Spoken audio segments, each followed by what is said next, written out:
ব্যবসা বাণিজ্য অর্থনীতি বিষয়ক ৮টি সপ্তাহের আয়োজন মধুমতি ব্যাংক বিজনেস টকে আপনাদের সবাইকে স্বাগত জানাচ্ছি। আমি সৈয়দ আশিক রহমান। দর্শক, 1972 সালে 12ই মে বাংলাদেশকে স্বীকৃতি দেয় দক্ষিণ কোরিয়া।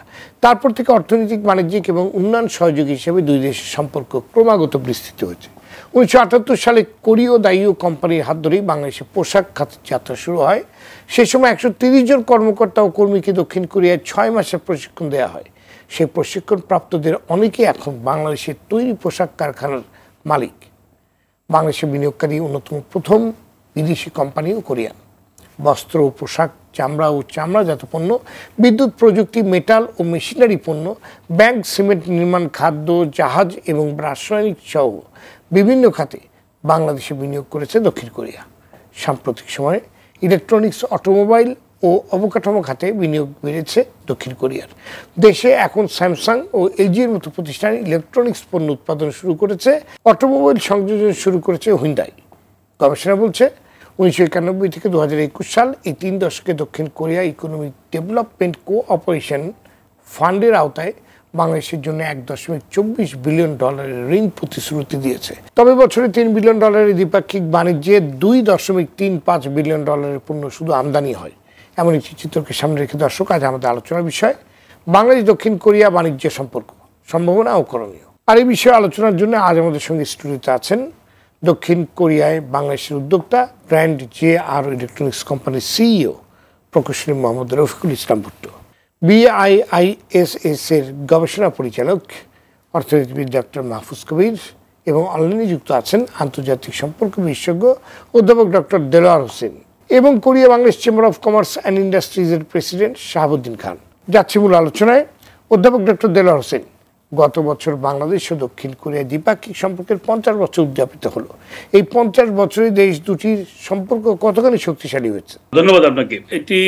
এটি অত্যন্ত আনন্দের বিষয় যে বাংলাদেশ কোরিয়া সম্পর্ক গত 50 বছর অত্যন্ত শক্তিশালী হয়েছে, এবং যে কারণে বাংলাদেশের মাননীয় প্রধানমন্ত্রী এবং কোরিয়ার দিক থেকেও এটি বলা হয় যে এই দুই দেশের সম্পর্ক হচ্ছে একটি বিশেষ সম্পর্ক, স্পেশাল ফ্রেন্ডশিপ। এবং এই সম্পর্ক যেটি শুরু হয়েছিল বলা যায় যে খুবই অনেকটা কূটনৈতিক এবং রাজনৈতিক জায়গা থেকে, তারপরে আস্তে আস্তে আমরা দেখলাম যে যেটি আপনিও বললেন যে এই যে দেশ গার্মেন্টস এবং দাইও যে কোম্পানি, তাদের এই দুই পক্ষের সহযোগিতায় বাংলাদেশের গার্মেন্টস সেক্টরের যে আজকের যে বিশাল যে বিস্তৃতি হয়েছে সেটির পিছনে কোরিয়ার সহায়তা ছিল। তো সেই থেকে আজকে আমরা এই সম্পর্কটিকে বলতে একটি বহুমাত্রিক সম্পর্কে রূপ নিয়েছে, এবং এটি এখন আর আমরা সম্পর্ক না বলে আমরা একটা অংশীদারিত্ব বলছি। এবং সেই অংশীদারিত্বের ভেতরে এখন শুধু অর্থনীতির বিষয় নয়, সেখানে আপনার কৌশলগত বিষয় আছে, সেখানে আপনার সামাজিক বিষয় আছে, সেখানে আপনার প্রথাগতভাবে আমরা যে কূটনৈতিক বা রাজনৈতিক যে বিষয়গুলো সেগুলো আছে। ফলে একটি রক সলিড একটা দ্বিপাক্ষিক সম্পর্ক তৈরি হয়েছে, এবং বিশেষ করে 50 বছর পূর্তি উপলক্ষে আমরা লক্ষ্য করেছি বাংলাদেশ এবং কোরিয়া দুই দেশের একদিকে যেমন কূটনৈতিক পর্যায়ে ব্যাপক এটিকে উদযাপন করা হয়েছে ব্যাপকভাবে, পাশাপাশি শীর্ষ পর্যায়ে কোরিয়ার প্রেসিডেন্ট, কোরিয়ার প্রাইম মিনিস্টার এবং বাংলাদেশের পররাষ্ট্রমন্ত্রী এবং বাংলাদেশের মাননীয় প্রধানমন্ত্রী পর্যায়েও কিন্তু এই দিবসটিকে উদযাপনের জন্য এবং সেটিকে স্মরণ করা হয়েছে। এবং বিশেষ করে বঙ্গবন্ধুর হাত ধরে এই কোরিয়ার সাথে বাংলাদেশ সম্পর্কের সূত্রপাত, এবং সেই সময়ের যে কোরিয়ার একজন অ্যাম্বাসেডর, যিনি পরবর্তীকালে জাতিসংঘের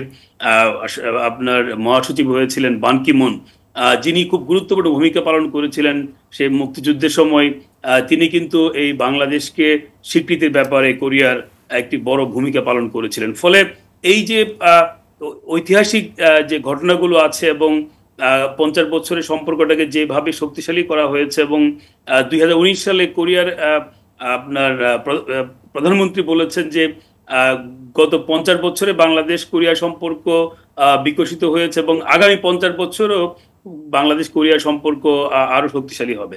তো এই যে আশাবাদ কোরিয়ার দিক থেকে, বাংলাদেশের দিক থেকে, এবং আমরা একজন গবেষক হিসেবে আমরাও দেখতে পাচ্ছি যে বর্তমান বিশ্ব বাস্তবতায় বাংলাদেশ কোরিয়া সম্পর্ক আরো শক্তিশালী হবে, এবং শক্তিশালী হওয়ার জন্য যেই ধরনের কাঠামো দরকার, যেই ধরনের তৎপরতা দরকার, যে ধরনের সদিচ্ছা দরকার এর সবকিছু আমরা দেখতে পাচ্ছি। এবং আপনি নিজেই বলছেন যে আপনার বাণিজ্যিক সম্পর্ক, আপনি বিনিয়োগ বা আপনার যে ট্রেড, এই দিক থেকে আমরা অনেক অনেক গ্রো করছি। কোরিয়ান ওডিএ বাংলাদেশে বৃদ্ধি পাচ্ছে, এবং কোরিয়ার সঙ্গে আমাদের সম্পর্কের যে কালচারাল দিক, এখানে আমরা জানি যে আমি আপনার কাছে আবার আসবো জনাব শাহাবুদ্দিন খান। বাংলাদেশ দক্ষিণ কোরিয়ার বাণিজ্যিক অর্থনৈতিক সম্পর্ক কতখানি সম্ভাবনা বলে আপনি মনে করেন? আমি প্রথমে ধন্যবাদ জানাবো ডক্টর দেলোয়ার হোসেন সাহেবকে যে কোরিয়া বাংলাদেশের যে 50 বছর পূর্তি উপলক্ষে যে ঐতিহাসিক দিকটা সেটা তুলে ধরেছেন। সেই জন্যে আমি সেদিকে না গিয়ে শুধু বলবো 50 বছর উপলক্ষে গত বছর আমরা বেশ কিছু অনুষ্ঠান করেছি। সেটা ট্রেড এক্সিবিশন করেছিলাম, কোরিয়ান শোকেস কোরিয়া। সাংস্কৃতিক দিক দিয়ে আমি কোরিয়া কে পপ নিয়ে এসেছিলাম বাংলাদেশে আমাদের ইয়াং জেনারেশনের জন্য। আমরা ফুড ফেস্টিভ্যাল করেছিলাম আমাদের দেশের জনগণকে কোরিয়ান ফুডের সাথে পরিচিত করার জন্য। আমরা আর্ট কম্পিটিশন করিয়েছিলাম কোরিয়ান চিলড্রেন এবং বাংলাদেশের চিলড্রেনের মাধ্যমে। বেশ কিছু অনুষ্ঠানমালা ছিল আমাদের গত বছর 50 বছর পূর্তি উপলক্ষে। এবার যদি আপনি বলেন যে আমাদের 50 বছরে আমাদের পাওনা কতটুকু বা আমরা কতটুকু এগিয়েছি, সত্যিকার অর্থে আমরা এগিয়েছি লাস্ট 5 ইয়ার্স। আপনি যদি একটু ইতিহাসের দিকে দেখেন তাহলে দেখবেন যে আমাদের অ্যাকচুয়ালি আপনি যেটা বলেছেন প্রথমেই যে আমাদের অ্যারাউন্ড 3 বিলিয়নের মধ্যে প্রায় 2.37 বিলিয়নই আমরা ইম্পোর্ট করি, বাকিটা আমরা export. That is now is around 700 or 6.7 something. এটা কিন্তু আগে ছিল 200 মিলিয়ন 300 মিলিয়নের মতো, কিন্তু গত 5 বছর কিন্তু এটা ডাবল ডিজিট আমরা চলে গিয়েছি। সেজন্য আমাদের সেটার জন্য আমাদের সবাই কিন্তু আমরা কাজ করেছি। বিশেষ করে আমাদের যে গার্মেন্টসটা আমাদের ভালো একটা মার্কেট নিয়ে গেছে সেখানে। আপনি যে 700 বিলিয়ন মিলিয়ন যেটা দেখতে পাচ্ছেন তার মধ্যে 85% কিন্তু গার্মেন্টস, আর কিছু ট্রেডিশনাল আইটেম আছে। কিন্তু এখানে আমাদের সুযোগ আছে, কিন্তু আমরা প্লাস্টিকটা কিন্তু আমরা দেখতে পারি, প্লাস্টিক দেওয়ার পর হ্যান্ডিক্রাফটসটাকে আমরা জোর দিতে পারি, পাটজাত পণ্যগুলো জোর দিতে পারি, ফিশকে জোর দিতে পারি সেগুলো, আর ম্যান পাওয়ার। আপনি যদি দেখেন আমাদের এফডিএ আমাদের বেশি এক্সপোর্ট বা ফরেন আর্নের একটা মোস্ট ইম্পর্টেন্ট সেক্টর হচ্ছে আমাদের ওয়ার্কফোর্স। গত 2 বছর থেকে কিন্তু 10,000-এর মতো শ্রমিক আমাদের যাচ্ছে। আমি শ্রমিক বলে ভুল হবে, এখন কিন্তু আনস্কিল বলতে কোনো শব্দ নেই। কোরিয়াতে যারা যাচ্ছে অল আর স্কিল্ড। এখানের মধ্যে আপনার শিপ বিল্ডার থেকে আরম্ভ করে ম্যানুফ্যাকচারিংয়ে আপনার ইঞ্জিনিয়ার থেকে আরম্ভ করে সব দিক থেকে কিন্তু আমাদের স্কিল ওয়ার্কফোর্স কিন্তু এখন কোরিয়াতে যাচ্ছে। 10,000-এর মতো গত বছরও ছিল 10,000, কিন্তু পুরো কোটাটা আমরা ফুলফিল করতে পারিনি। এই বছর দিয়েছে আমাদেরকে, কদিন আগে আমাদের সাইন হয়ে গেল, কোটা পেয়েছি এই বছরের জন্য আমরা 11,500-র মতো।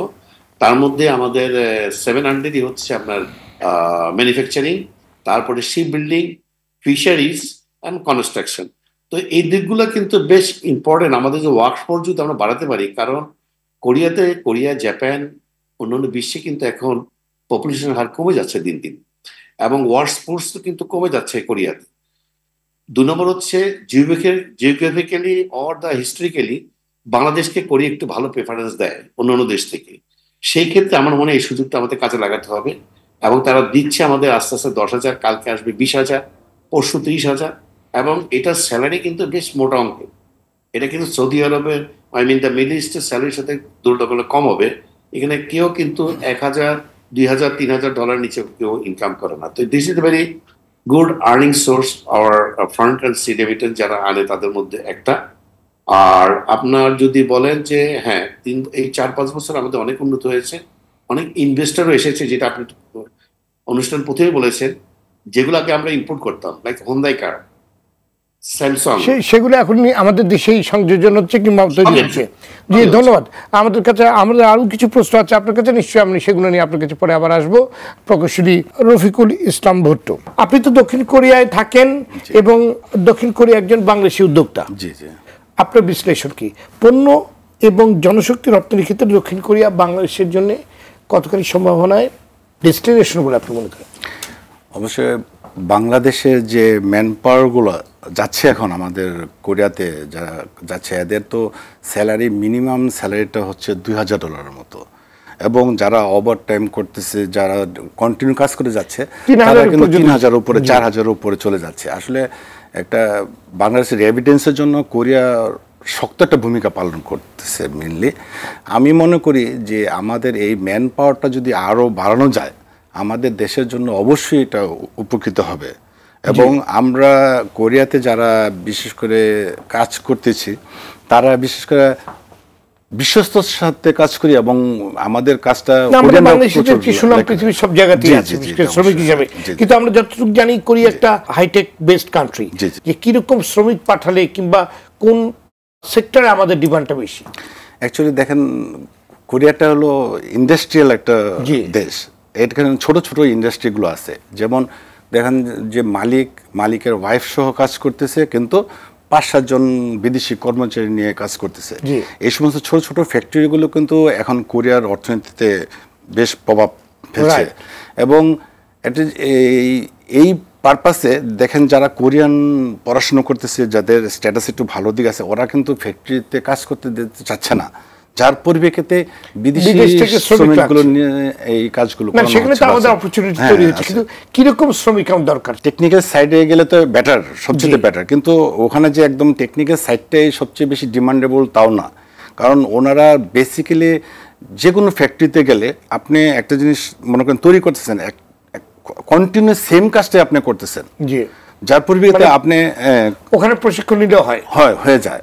আর এখান থেকে বাংলাদেশ থেকে আপনি ট্রেনিং নিয়ে গেলে শুধু কাজ করতে পারেন ওয়েল্ডিংয়ের কাজ বা রঙের কাজ, এই সমস্ত টেকনিক্যাল সাইটগুলো গেলে ওদের শিপিংয়ের কাজগুলো কাজে আসে। জি জি। বিনিয়োগের ক্ষেত্রে যদি বলি, এখান থেকে বিনিয়োগের কি সুযোগ আছে ওখানে? কিংবা আমাদের যেমন আপনি নিজেই ওখানে একজন উদ্যোক্তা, জি জি, আপনি ইলেকট্রনিক খাতে বিনিয়োগ করেছেন, আর কোন কোন খাতে বিনিয়োগ করার সম্ভাবনা রয়েছে? যেহেতু কোরিয়া একটা উন্নত কান্ট্রি এবং ওরা খুব শর্ট টার্মে অর্থনৈতিক খুব উপরে নিয়ে গেছে শুধু এই বিপ্লবের মাধ্যমে, এবং ওখানে মেইনলি অনেক ধরনের যে কোনো ধরনের করা সম্ভব হয়, আপনার বিনিয়োগ করা সম্ভব। কিন্তু ওদের দেশে প্রবলেমটা হচ্ছে যে আপনার কোরিয়া ভাষা জানতে হবে মেইনলি। সবসময় কন্টিনিউ যদি আপনি ওখানে ইংলিশটা ইউজ করতে পারতেছেন না, কিছু কিছু মুসলিমের কিছু লোক ল্যাঙ্গুয়েজটা জানতে হবে। মেইনলি ল্যাঙ্গুয়েজে আপনি এক্সপার্ট হলে তখন যে কোনো বিজনেস বা যে কোনো সাইটে আপনি ইচ্ছা করলে বিনিয়োগ করতে পারেন। ধন্যবাদ আপনাকে ডক্টর মাহফুজ কবির। দক্ষিণ কোরিয়ান বিনিয়োগ ব্যাপকভাবে আকর্ষণের ক্ষেত্রে মূল বাধা বা প্রতিবন্ধকতা কোথায় বলে আপনি মনে করেন? হ্যাঁ, ধন্যবাদ। আমাদের দেশে এখন অনেক দিক থেকে আর কি বিশেষ করে বিনিয়োগকে আকর্ষণ করা হচ্ছে। এখন ঠিক দক্ষিণ কোরিয়ার স্পেসিফিক কোনো যে বাধা রয়েছে এরকম নয়, ওভারঅল একটা বড় বাধার জায়গা হলো আমাদের যে শুল্ক বাধা। মেইনলি যেটা হয় যে কোরিয়ান ইনভেস্টমেন্টের জন্য ওরা কিন্তু অনেক র material, intermediate goods, capital machinery এগুলো কিন্তু ইম্পোর্ট করে। আবার এখন যে সমস্ত হচ্ছে যে অ্যাসেম্বলিং, কার অ্যাসেম্বলিং, তারপরে হচ্ছে ইলেকট্রনিক অ্যাসেম্বলিং, তারপরে ওরা কনস্ট্রাকশনের জন্য কিন্তু অনেক বড় কাজ করছে। অনেক জায়গাতে তারা কিন্তু সাব কন্ট্রাক্ট হিসেবে কাজ করছে আমাদের মেগা প্রজেক্টগুলোতে। তো এখন সব জায়গাতেই আসলে কোরিয়ান ইনভেস্টমেন্ট হচ্ছে, এবং আমাদের আরএমজি সেক্টরে কিন্তু বড় একটা ইনভেস্টমেন্ট রয়েছে। এবং ওইখানে এখন নিট ইনভেস্টমেন্টের মধ্যে কিন্তু আরএমজিতে সবচেয়ে বেশি, ওদের $160 মিলিয়ন ছিল হচ্ছে লাস্ট ফিসক্যাল ইয়ারে। তো এই যে অবস্থা, তো সেইখানে দেখা যাচ্ছে কি যে তারা অনেক সময় বিশেষ করে তারা যেটা বলে থাকেন আর কি, যে কোরিয়ান ইপিজেড যেটা রয়েছে, তো সেখানে কিছু ইউটিলিটির প্রবলেম রয়েছে, সেখানে গ্যাস সাপ্লাই একটু সমস্যা রয়েছে, এবং এটি ছাড়াও কিছু অবকাঠামোগত সমস্যা এগুলো এখনও আছে। কিন্তু এর মধ্যেই তারা কিন্তু ব্যবসা করছে। তারা বলছে অনেকদিন ধরে, সেখানে বিশেষ করে যে কোরিয়ান ইপিজেডে একটা বড় সমস্যা হচ্ছে জমির বোধহয় একটু মালিকানা নিয়ে স্থানীয় মানুষের সঙ্গে কিছু সমস্যা রয়েছে, সেটা নিয়ে কাজ করা হচ্ছে, কিন্তু সেটা খুব বেশি সলভ হয়নি।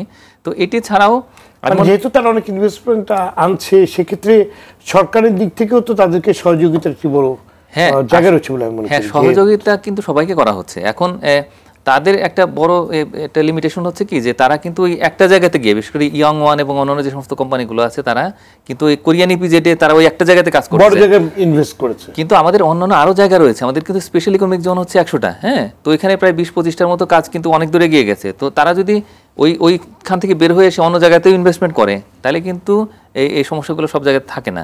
তো আমি মনে করি যে এই জায়গাতে এদেরকে সহযোগিতা করতে হবে, এবং গত প্রায় 10-15 বছর ধরে কিন্তু বড় রকমের একটা চেঞ্জ হচ্ছে এখন এখানে, এবং তারা নিজেরাও সরকারের মাধ্যমে যে G2G-তে যে বিনিয়োগ সেটা করছে, এবং প্রাইভেট ইনভেস্টমেন্ট যেটা আসছে, তো সেটাও প্রায় সব জায়গাতেই সব খাতেই তারা এখন খুবই অ্যাক্টিভ। তো আমি মনে করি কি যে ট্রেডিশনাল যে খাতগুলো রয়েছে এটার বাইরেও কিন্তু আরও নতুন জায়গা আসছে, যেমন তারা কিন্তু কসমেটিক্সে আসছে। তো এবং কোরিয়ান কসমেটিক্স তো খুবই হাই এন্ডের এবং অত্যন্ত পৃথিবী জুড়ে খুব সুনাম করেছে। হ্যাঁ, তো সুতরাং তারা এগুলোতে আসছে। তো আমি মনে করি যে এই জায়গাতে এখন আমাদের সরকার যেহেতু মানে খুব পরিষ্কারভাবে একটা পৃথিবীকে বার্তা দিয়েছে যে বাংলাদেশ এখন বিনিয়োগের খুবই সম্ভাবনাময় একটা জায়গা, এখানে অনেক মেগা প্রজেক্ট রয়েছে। তো এখন এই জায়গাগুলোকেই আসলে একটু প্রচার করা, তার কারণ প্রচারেই কিন্তু প্রসারটা হয়, এবং তখন কোরিয়ান বিনিয়োগকারীরাও তখন জানতে পারবেন যে বাংলাদেশে অনেক জায়গা রয়েছে যেখানে তারা বিনিয়োগ করতে পারে। তো আমি মনে করি যে এই জায়গাটাতে কিছুটা বাধা আমাদের রয়েছে। ধন্যবাদ আপনাকে অধ্যাপক ডক্টর দেলোয়ার হোসেন। বাংলাদেশ দক্ষিণ কোরিয়ার অর্থনৈতিক ও বাণিজ্যিক সম্পর্ক এগিয়ে নেওয়ার ক্ষেত্রে কি ধরনের চ্যালেঞ্জ আপনি দেখছেন, আমরা শুনবো একটি বিরতির পরে। দর্শক, মধুমতি ব্যাংক বিজনেস টকে নিচ্ছে ছোট্ট একটি বিরতি, ফিরছি অল্প সময়ের মধ্যে, সাথে থাকুন। দর্শক, বিরতির পর আপনাদের আবারও স্বাগত। দেখছেন ব্যবসা বাণিজ্য বিষয়ক আলোচনা অনুষ্ঠান মধুমতি ব্যাংক বিজনেস টক, সঙ্গে আছে মিস্টার আশিক রহমান। আজ আমরা আলোচনা করছি বাংলাদেশ দক্ষিণ কোরিয়া বাণিজ্য সম্পর্ক, সম্ভাবনা ও করণীয় নিয়ে। আমরা ফিরছি আলোচনায়। অধ্যাপক ডক্টর দেলোয়ার হোসেন, বাংলাদেশ দক্ষিণ কোরিয়ার অর্থনৈতিক ও বাণিজ্যিক সম্পর্ক এগিয়ে নেওয়ার ক্ষেত্রে কি ধরনের চ্যালেঞ্জ আপনি দেখছেন, এবং চ্যালেঞ্জগুলো মোকাবেলায় করণীয় কি, আপনার পর্যবেক্ষণ এবং বিশ্লেষণ আমরা শুনতে চাই। দেখুন, যদি আমরা দুই দেশের অর্থনৈতিক বাণিজ্যিক সম্পর্কের ভবিষ্যৎ বিবেচনা করি, তাহলে স্বাভাবিকভাবেই চ্যালেঞ্জ, আমি বলবো যে ঠিক চ্যালেঞ্জ না, বা এই বরং কতগুলো ইনিশিয়েটিভ নেওয়া দরকার যে যার মাধ্যমে আমরা সামনে আরো অনেক সম্ভাবনা তৈরি করতে পারি এবং কাজে লাগাতে পারি। তো এই চ্যালেঞ্জগুলো আজকে হয়তো আমরা চ্যালেঞ্জ বলছি, বাট এটা প্রথাগত অর্থে হয়তো বা 5 বছর আগে বা 10 বছর আগে চ্যালেঞ্জ হলেও এখন কিন্তু আমরা দেখতে পাচ্ছি যে এই চ্যালেঞ্জগুলো অনেকটাই মানে এটি এলিমিনেট করা হয়েছে। যেমন পলিসি লেভেলে এখন কিন্তু আমরা দেখতে পাচ্ছি যে বাংলাদেশ বিনিয়োগের অত্যন্ত চমৎকার পরিবেশ তৈরি করেছে। একদিকে যেমন অবকাঠামোর দিক থেকে ওই বাংলাদেশের অর্থনৈতিক অঞ্চলগুলো আছে, এবং বাংলাদেশের বিনিয়োগের জন্য যে ধরনের পলিসি সাপোর্ট দেওয়া হয় সেটা বিশ্বমানের। অবকাঠামোর অবস্থা অনেক উন্নতি হয়েছে, ইউটিলিটিস এগুলো উন্নতি হয়েছে। তবে যে জায়গাটা দরকার যে আসলে একটা মানে কন্টিনিউয়াসলি পুশ করা, যে বাংলাদেশ কোরিয়া সম্পর্ক, বিশেষ করে আমরা যখন দেখি যে শীর্ষ পর্যায়ে যখন কোনো সফর হয়, আমাদের প্রধানমন্ত্রী যখন বা কোরিয়া সফর করেন বা কোরিয়ার প্রধানমন্ত্রী যখন বাংলাদেশ সফর করেন, এই সময় যে মোমেন্টাম তৈরি হয় সেটাকে ধরে রাখার জন্য যে একটা একেবারে কন্টিনিউয়াস যে একটা তৎপরতা, সেই জায়গাটাতে আমাদের মনে আরো মনোযোগী হওয়া দরকার। এটা একটা দিক। আর সবচেয়ে বড় দিকটা হচ্ছে যে ডাইভার্সিফিকেশন। আপনার কোরিয়ার সঙ্গে আমাদের সম্পর্কের দুইটা দিক আছে। একটা হচ্ছে যে গ্লোবালি আমাদের যারা ট্রেড পার্টনার বা ইনভেস্টমেন্ট পার্টনার, সেই জায়গাটা চিন্তা করলে কোরিয়া আমাদের জন্য খুবই প্রসপেক্টিভ। তো আবার কোরিয়ার সঙ্গে আমাদের যে বাণিজ্য, আমাদের যে রপ্তানি আছে, সেই রপ্তানির পরিমাণ বাড়াতে পারি, সেই রপ্তানির ক্ষেত্রে আমাদের যে পণ্যের ক্ষেত্রে ডাইভার্সিফাই করতে পারি, আবার আমদানির ক্ষেত্রেও আমরা সেটি করতে পারি। তো এই ডাইভার্সিফিকেশনটা একটা খুব গুরুত্বপূর্ণ দিক। এবং ভবিষ্যতে আমার মনে হয় যে বাংলাদেশ কোরিয়ার সম্পর্কের সম্ভাবনার জায়গাটা হচ্ছে যে এখানে দু দেশের মধ্যে যে ধরনের রাজনৈতিক সদিচ্ছা আছে, এবং দু দেশের জনগণ এবং সরকার উভয় ক্ষেত্রেই যে একটা মানে যে তাদের যে আন্ডারস্ট্যান্ডিংটা আছে, এটাকে দ্রুত কাজে লাগানো উচিত। কারণ আমি মনে করি যে সিদ্ধান্তগুলো হয় বিভিন্ন সামিটে বা বিভিন্ন কনসালটেশন মিটিংয়ে, সেগুলো ইমপ্লিমেন্ট করা দরকার। এবং ইমপ্লিমেন্ট করলেই কেবল আমার মনে হয় যে আমরা একটা সুফল পেতে পারি। এবং কোরিয়ার যে বিনিয়োগ, সেই বিনিয়োগ বিশেষ করে ইলেকট্রনিক্স থেকে শুরু করে অটোমোবাইল এবং এই 4th ইন্ডাস্ট্রিয়াল রেভলিউশনকে সামনে রেখে আমার মনে হয় কোরিয়াকে একটা বড় ধরনের বাণিজ্যিক বা অর্থনৈতিক অংশীদার হিসেবে বিবেচনা করে আমাদের এগিয়ে যাওয়া উচিত। ধন্যবাদ আপনাকে।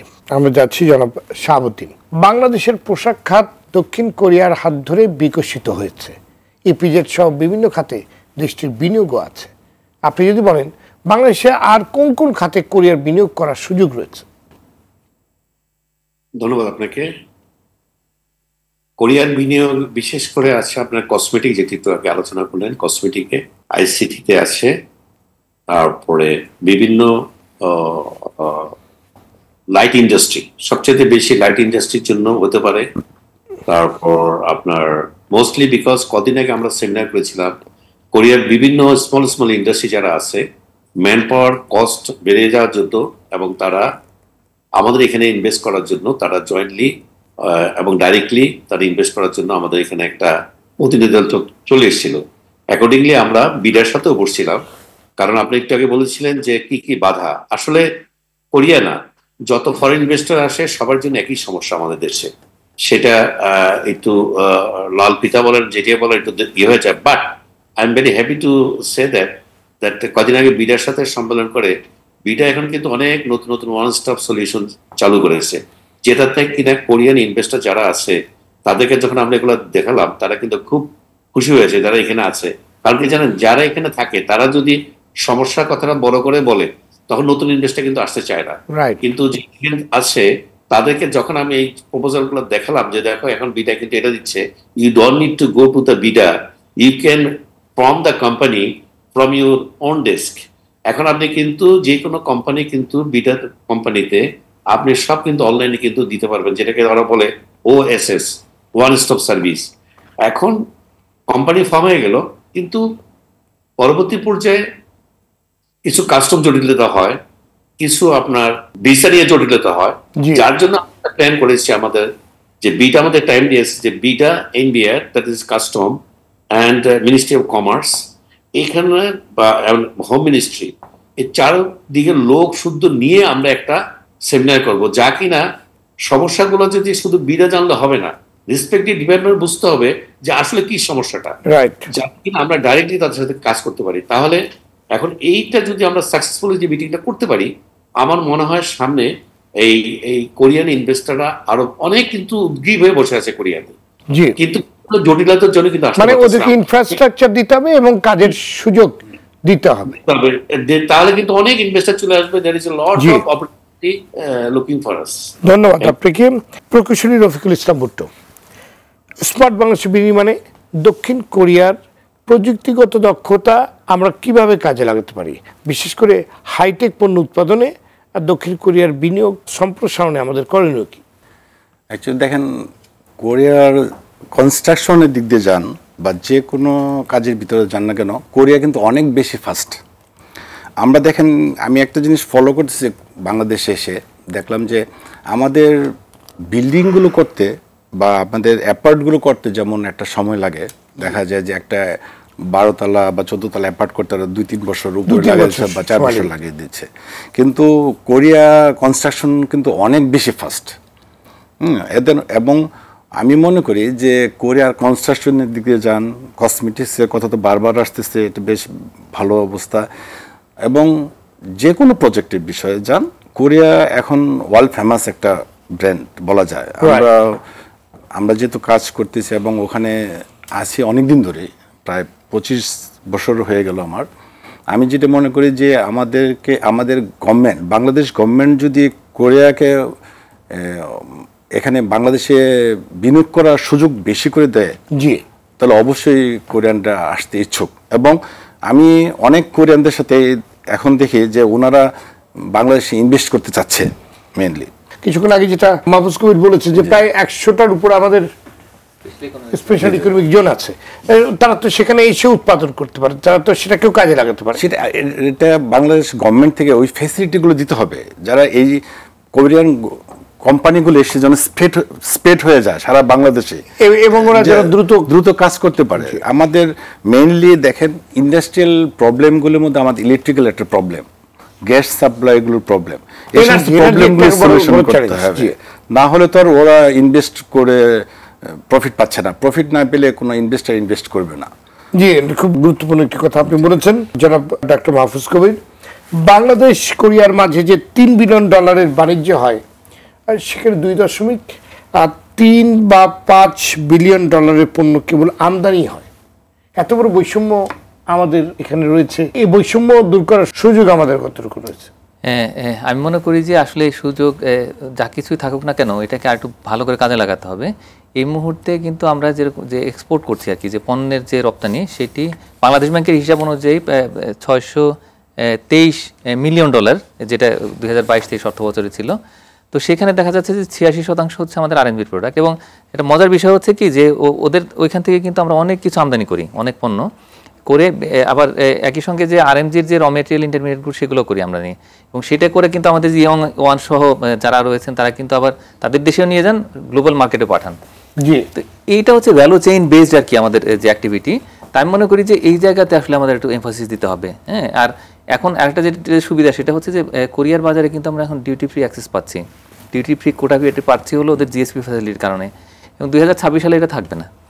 এখন 2026 সালে যেহেতু আমরা এলডিসি গ্র্যাজুয়েশন হয়ে যাব, এরপরে আমাদের আসলে ওদের এখানে মার্কেটটা যাতে কন্টিনিউ করে, এটার জন্যই আসলে আমাদের একটা ফ্রি ট্রেড এগ্রিমেন্ট দরকার। মুক্ত বাণিজ্য চুক্তি যদি আমরা করতে পারি তাহলে সেই ক্ষেত্রে আমাদের এই যে মার্কেটটা সেটা কন্টিনিউ করতে পারবো। আর আমদানির ক্ষেত্রে যেটা হচ্ছে যে আমরা তাদের ওইখান থেকে যে সমস্ত পণ্য আমদানি করছি, তো সেটার কিন্তু লোকাল এখন যেটা হচ্ছে যে আস্তে আস্তে কিন্তু লোকালি সেটা অ্যাসেম্বল হচ্ছে, এবং এতে করে কিন্তু ইন্ডাস্ট্রিয়ালাইজেশন হচ্ছে এবং কর্মসংস্থান হচ্ছে। তো এখন আমদানি হয়তো আমরা এখন একটু বেশি করছি, কিন্তু ভবিষ্যতে এরা যে পরিমাণে বিনিয়োগ করছে বাংলাদেশে, তো সেগুলো যদি ফুলি রিয়ালাইজ হয় তখন কিন্তু আর এই এত বেশি আমদানি থাকবে না। তো এই গ্যাপটা আস্তে আস্তে পূরণ হবে। তো এটার জন্য আসলে দুই দেশের মধ্যে যেটা বাণিজ্য চুক্তি হয়, মুক্ত বাণিজ্য চুক্তি, তাহলে সেটা আস্তে আস্তে আমাদের এই যে বাণিজ্য বাধা দূর করতে সহযোগিতা করবে এবং বাণিজ্যের যে ব্যবধান সেটাও কমে যাবে, সেটা কমে আসবে। জি, ধন্যবাদ আপনাকে অধ্যাপক ডক্টর দেলোয়ার হোসেন। বাংলাদেশের উন্নয়নে দক্ষিণ কোরিয়ার গুণগত অংশীদারিত্ব বাড়ানো যেতে পারে কিভাবে? আমরা সবাই এই যে বলছি যে আসলে সবচেয়ে গুরুত্বপূর্ণ যে বিষয়টি, অর্থাৎ সবার আগে আমাদের যেটা মাথায় রাখতে হবে যে একটা সুযোগ তৈরি হয়েছে। কারণ আমরা জানি যে দক্ষিণ কোরিয়ার সঙ্গে বাংলাদেশের সম্পর্ক বা দক্ষিণ কোরিয়ার যে বাংলাদেশের সঙ্গে যে সম্পর্ক, দুই দিক থেকেই কিন্তু এখানে কোনো হিস্টোরিক্যাল ব্যাগেজ নাই। অর্থাৎ কোরিয়ার সঙ্গে অল থ্রু শুরু থেকে আমাদের যে ধরনের আন্ডারস্ট্যান্ডিং, যে ধরনের ট্রাস্ট লেভেল আছে, এটা ভেরি হাই, খুবই আস্থার সম্পর্ক আছে। এবং কোরিয়াকে আমরা আন্তর্জাতিক সম্পর্কের ভাষায় বলি যে মিডল পাওয়ার, এবং কোরিয়া বাংলাদেশও কিন্তু একটা উদীয়মান মিডল পাওয়ার। এবং কোরিয়া যদিও ইকোনমিক্যালি অনেক অ্যাডভান্স, কিন্তু ওভারঅল যে ক্যাপাসিটি, সেই জায়গা থেকে বাংলাদেশের যে বর্তমান যে অর্থনৈতিক উত্থান, সেই জায়গা বিবেচনা করলে এখানে কিন্তু খুব একটা চমৎকার অংশীদারিত্ব এখানে প্রতিষ্ঠা করা সম্ভব, এবং সেদিকে যাচ্ছে। এবং বাংলাদেশের যে আগামী দিনের যে গোলগুলো আছে 2026 কিংবা 2041, এগুলো মাথায় রাখলে কিন্তু আমরা জানি যে চীন, ভারত কিংবা মার্কিন যুক্তরাষ্ট্র, এই পক্ষগুলোর সঙ্গে আমাদের ভালো সম্পর্ক, কিন্তু সেখানে একটা জিওপলিটিক্যাল ডাইমেনশন আছে। কিন্তু কোরিয়ার সঙ্গে আমাদের এই জিওপলিটিক্যাল টেনশনের সুযোগটা কম, ফলে এখানে অর্থনীতি এবং বিভিন্ন মানে দ্বিপাক্ষিক সম্পর্কে এই দিকগুলোকে গুরুত্ব দিয়ে আমার মনে হয় যে বাংলাদেশ এবং কোরিয়া, বাংলাদেশে একটা বিশাল মার্কেট আছে অভ্যন্তরীণ দিক থেকে, চাহিদা আছে অবকাঠামোর দিক থেকে, ফলে কোরিয়ার টেকনোলজি, কোরিয়ার যে এফিসিয়েন্সি, এক্সপিরিয়েন্স, এটা আমরা কাজে লাগাতে পারি এবং লাগাচ্ছিও। তো এখন দরকার হচ্ছে দ্রুত আসলে সম্পর্কটাকে এক্সপান্ড করা, এবং এই যে ট্রেডের কথা বলছি, 30 বিলিয়ন ডলার ট্রেডের টার্গেট করা উচিত।